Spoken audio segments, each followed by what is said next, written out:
Hello, this is Anthony. So let's walk and talk. Today we're going to talk about a Buddhist story and how it applies to the journey. As you'll notice, at the place I'm currently residing here in Medellin. Oh, that's so beautiful. Sorry, I got distracted. I have been choosing to do some of these videos in the courtyard because it's a little quieter back here, and I've noticed on some of the videos that I put out, I feel called to do it at the moment, but at that time, at that particular moment, it seems like I get a lot of what do they call them, motos here, but like motorcycles or scooters or cars that drive by, and I recognize as I go back and I listen to the message, I recognize that they can be a bit distracting. So on with the video.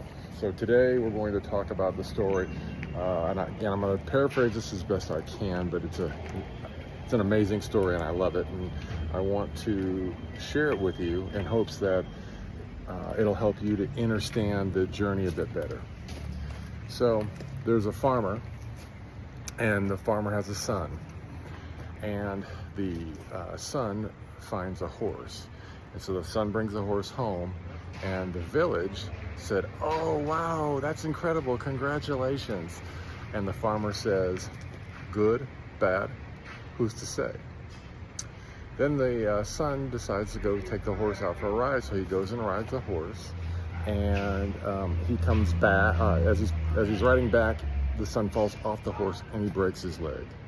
And the people in the village feel sorry for him, and they say, "Oh, that's so sad, I'm so sorry." And the farmer says, "Good, bad, who's to say?"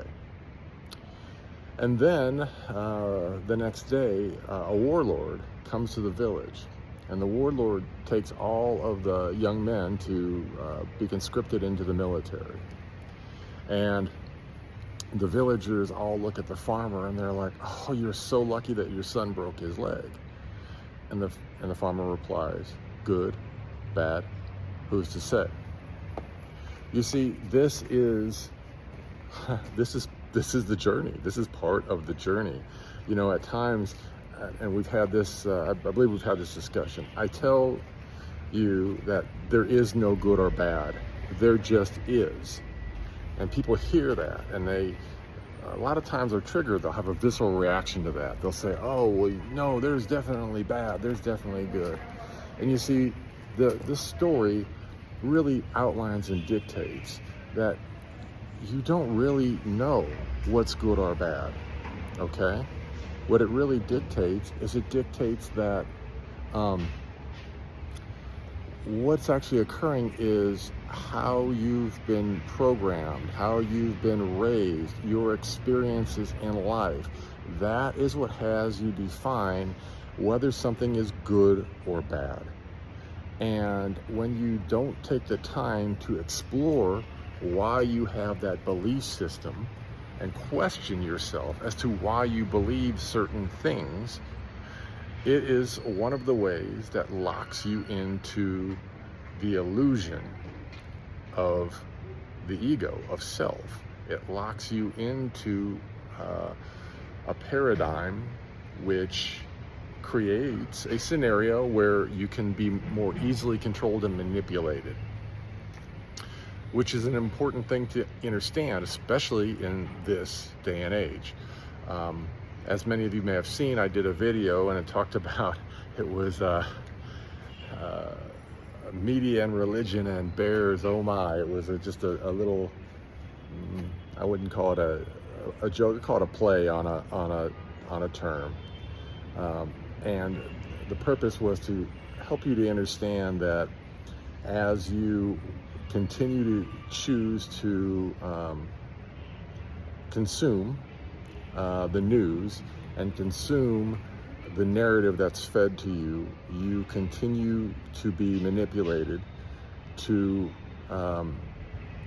have feelings and emotions and judge things without knowing the full and bigger picture. And until you are able to question why you have those feelings or emotions or thoughts, and continue to go again inside, internally, to question things and try to take a step back from the forest, from the inside of the forest, seeing only the trees, to see the forest, it prevents you from truly having the ability to navigate and understand the world, the simulation around you.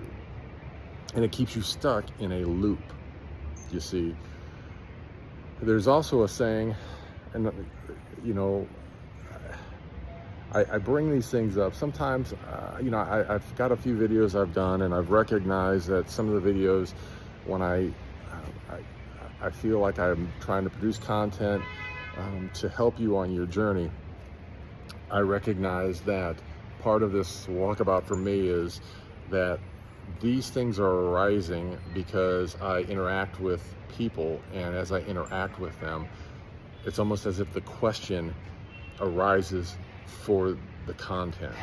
And when I don't flow with the universe, and I try to control a situation, the content lessens, and then I start to pull from personal experiences to try to help you to understand the journey, which is, again, neither good or bad. However, my desire is to help you from a holistic perspective, to help you to understand the journey, your journey, so that you can start to envision some of the concepts that I understand and have learned, and you know, have studied throughout all of this time, you know, as a monk and as being on a walkabout, to give you that perspective of non-duality, to allow yourself to maybe have the opportunity to view your journey from more of a non-dualistic perspective.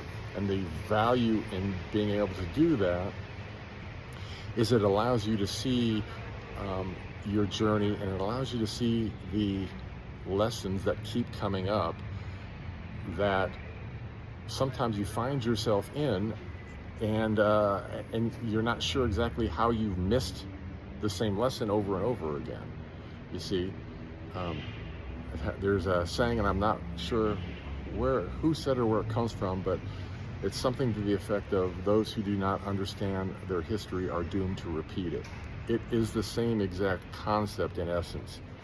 This came to me actually when I was asleep, and I woke up and I actually had to grab the phone and speak this into the phone to not forget it.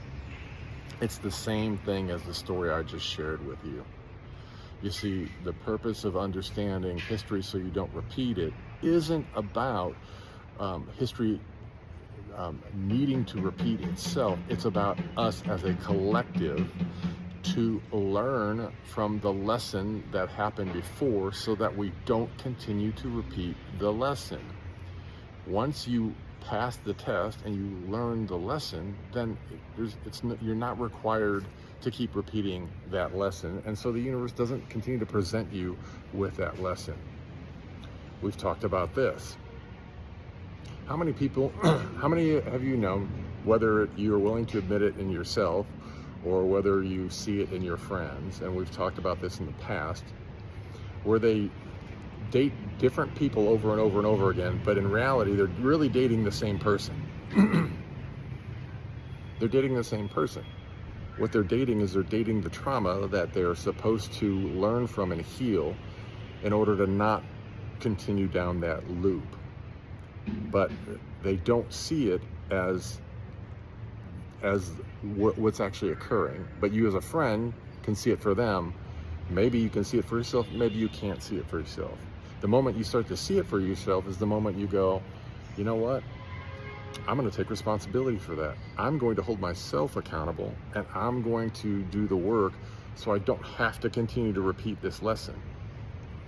I found myself in that situation even after the awakening, and recognizing that you know, I've attracted people and they've almost been the same thing. So I've spent a lot of time and energy and effort into understanding from a psychological perspective why I do that, because I already understand from a spiritual perspective of why I do that, and ways to uncover that shadow and heal it so that I don't continue to repeat that lesson.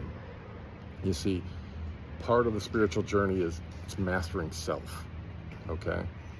And it's great to be able to master self from the perspective of being able to understand, as emotions arise, energy and motion, how to transmute that energy, and how to bring yourself back to balance and peace.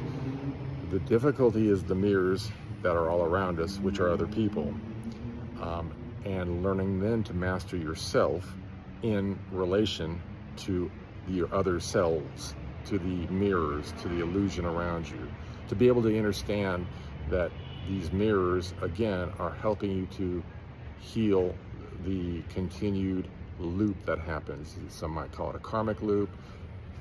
It's the circle. It's the energy that you put out that can be returned to you. So this is why this Buddhist story is so important to understand.